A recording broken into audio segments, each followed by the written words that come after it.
The God of War Valhalla DLC came out of nowhere and kind of finally gave me what I wanted. I'm a little slow, okay? It came out in December. It was like a surprise DLC release announcement. I only just got to playing it, but after finishing it, I really want to talk about it.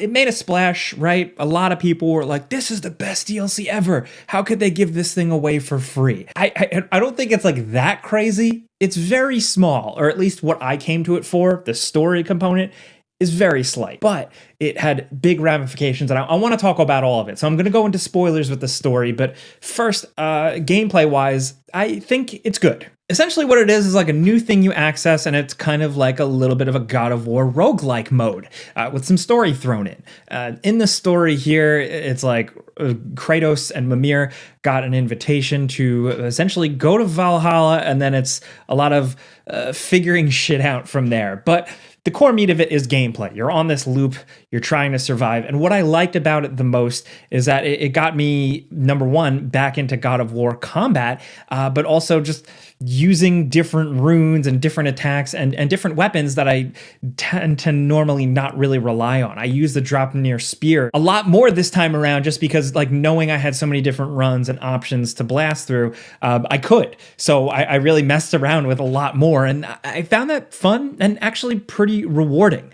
I think the bummer thing with this DLC is that the environments just really didn't do it for me. I actually think the main game just had better fight arenas and areas where every one that you're thrown into here is pretty lifeless. Not even in terms of like how it looks. That's fine, whatever. The style was kind of cool. But in terms of like layout and things to take advantage of in the areas, it's really focused on just combat, not a lot of environmental distractions. That's fine, but I liked all the other stuff in the main game. Still, I think the level of challenge here is really good, and the amount of things you can stack on your build as you progress through is pretty cool, where you start off pretty weak, and by the end of a run, you're an absolute powerhouse with all these weird buffs and crazy things to think about while you're playing that, again, like I said earlier, make you play different, but also it's just a little addictive. It is what this game mode is really for. There's a lot to dig into with it. There's a lot to pursue and kind of grind through. But for me personally, I really was just going through because I wanted to see what the deal was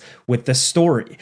First of all, I really like that we got a lot more of Tyr here, like actual Tyr, and him kind of being Kratos' buddy a little bit and trying to help him along. But here it's with this spar thing. So where, yes, ultimately it's just you kind of beating Tyr in a sparring match. I just thought it was interesting because you get more of him, you get different versions of him using different weapons, and it was cool. It's like you're sparring, you're training with that friend that wants you to be better, that wants to help you realize something.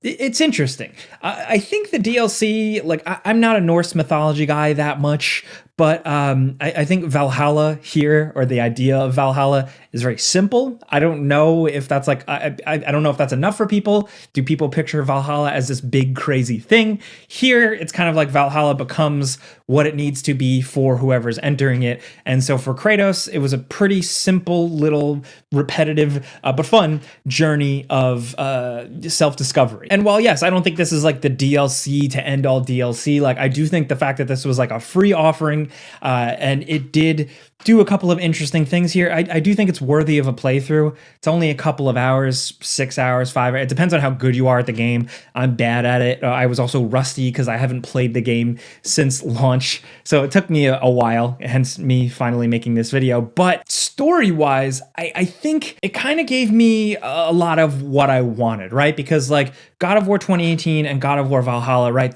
I like them. They're good new advent. I really like 2018 specifically, but like they're good new adventures that, you know, changes things. I've been playing God of War since the original release. I love those original games.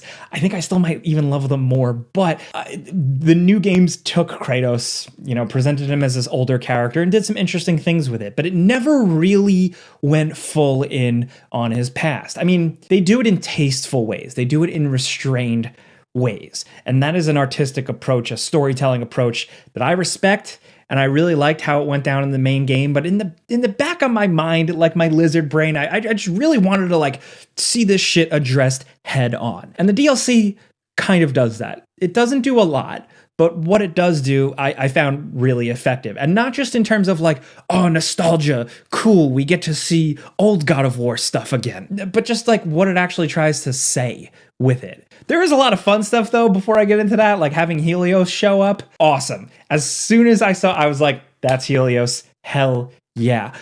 Specifically, it's smart with Mimir, obviously, to have another headless character, and conveniently enough, they had a headless character from God of War 3. One of the big, iconic, most over-the-top, gory moments famous from God of War 3 is tearing off Helios's head in all its nasty glory. So having him here and having him talk shit was excellent. And also, if we're talking about like old God of War references, for me, I was really happy to hear a little bit more of the old score, the old music. Like that, just, I was like, ooh, that shit hits. I'm sorry, the original God of War themes were so good and cinematic and awesome. So to have that just a little bit here was great. But really, it's just about Kratos, the guy here. So I will say, if you are somebody who hasn't really been a fan of the new God of War games, or you frown upon the softening of Kratos, you know, from his former self, like his former scarier, more badass self, you're probably not going to like this, because it's Kratos essentially at his most talkative, introspective, and vulnerable. But I think it's interesting. I think it's good. Every time you progress through, you pick up a new artifact, like you learn about Kratos' daughter, or you learn about the first guy you see Kratos fuck over in the original God of War, like partially into that Hydra battle at the end. Actually, when you kill the Hydra, right, there's like that captain stuck in the mouth of the Hydra, and Kratos just takes the key from him and screws him over. That was just like a cool, edgy 2000s anti-hero thing to do in the old game. Not too much thought about it, but here it was kind of addressed head on. So like you have these little things throughout that every time you fight Tyr, you guys kind of take a look back in the memory, like the pensive type thing, and essentially look at some of Kratos' past deeds, like opening Pandora's box and stuff like that, sacrificing himself, and it kind of retextualizes some of his actions, and it doesn't like rewrite history, but it looks at things from another angle where it's like, oh, actually, maybe what he was doing in some ways, or in certain instances, there's some good that came out of it, and that ultimately can kind of give hope to this newer, older Kratos. For me, what a lot of that showed was that like rough around the edge people, you know, those people who just have like, you know, hard exteriors, or they've had a rough life, those people can still both have and also bring like hope, love, goodness, all that stuff. That sounds corny, I know, like it sounds so whack, but the way it's presented here, I just found pretty well done. A lot of it is framed around like Freya wanting Kratos to like join them in kind of like being in this like leadership advisory role of the realms, with Kratos, you know, definitely having reservations of that, just knowing what happened when he had any semblance of power in the past. I think it's different. I don't think it does compare, right? But this is more of a team effort thing compared to Kratos becoming God of War in the old games. But still, his reservation, and it was like him kind of working through and reckoning with himself, what he had done in the past, and how he is still that person, but he's not going to be like that again because he's been through all this. He's realized so much, and he does have hope. Like he literally says at the end, like, I do not know. I do not know if I can do this, but I have hope. And like the guy had a long life, so you get why he can, you know, have some good things out of it. But the thing I found the most interesting though, what I liked about this, especially because like it all boils down to like one final good cutscene, right? Where Kratos confronts his former self. You see old trilogy Kratos sitting there. But like you see that. That's like the start screen of all the God of War games. Like him sitting there menacing. And it's just Kratos kind of talking at him and really reckoning with what he was, how bad he was, what he did. So it is good from a story aspect. Yes, the newer people who work on God of War wanted to tell a story of an older man with a bad past, all that stuff. But Also, I think it's just really fun when you have all the cards, when you've played the old games, when you were like old enough to know that even back then it was very edgy and 2000s and blah, and like how it acknowledges and talks and addresses around that stuff is great. But I think the most interesting thing here, and especially like a little bit of disconnect with the main games, 2018 and Valhalla, is that like Christopher Judge acts here. They let this guy fucking act.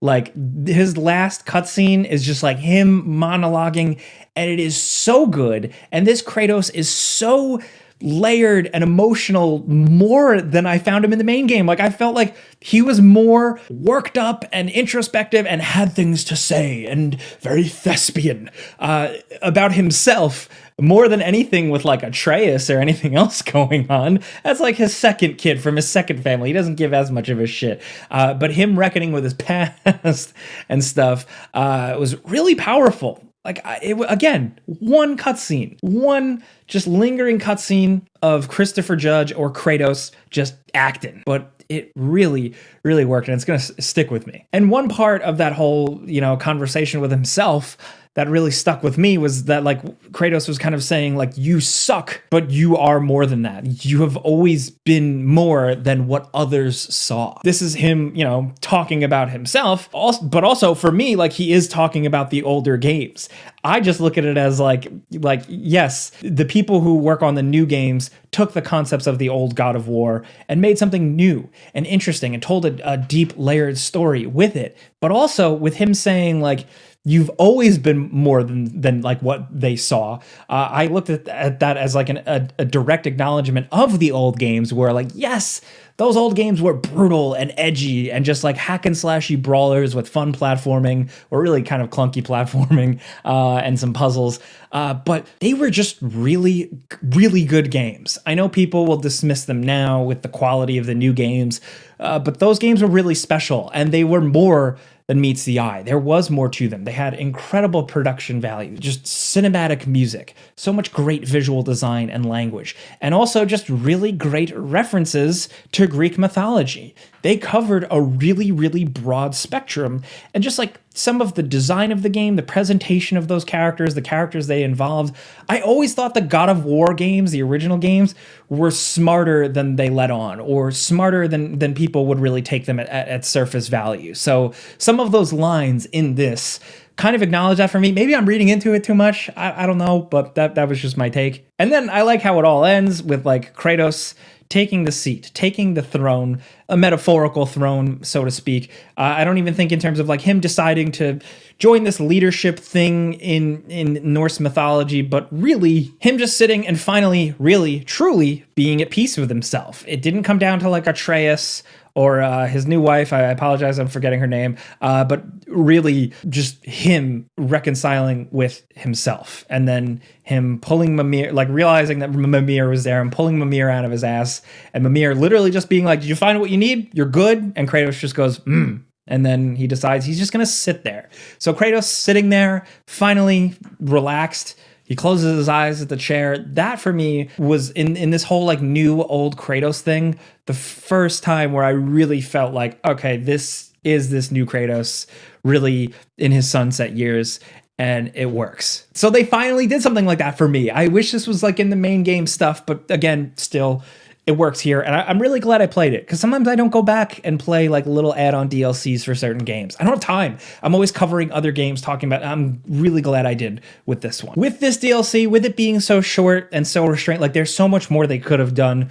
The final boss could have been like an image of Zeus or Kratos fighting his younger self. There's so much they could have done, but obviously time, resources, budget was limited, and I think with what they did here, I think it still made a statement. And again, it still made an impact on me. There's other stuff that pops up in the DLC that some people might want to talk about, but I just kind of stuck to what stuck with me, what resonated with me, what I wanted to yap about, because that's what I do here. I try and just talk about stuff I love, stuff I enjoy. So if you stuck with me for this long, thank you. I like God of War. I like talking about it. I've never really like went on record about all the old games, but I would love to at some point. That's what I try and do over here. So if you like what I'm trying to do, if you get what I'm trying to do, clicking the like button helps me. Thank you. And if you're new, hello. I don't know what to say. Check me out. But thank you guys for listening, watching. I'm Jake Baldino. See you guys next time. Subscribe because video games, pizza's on me.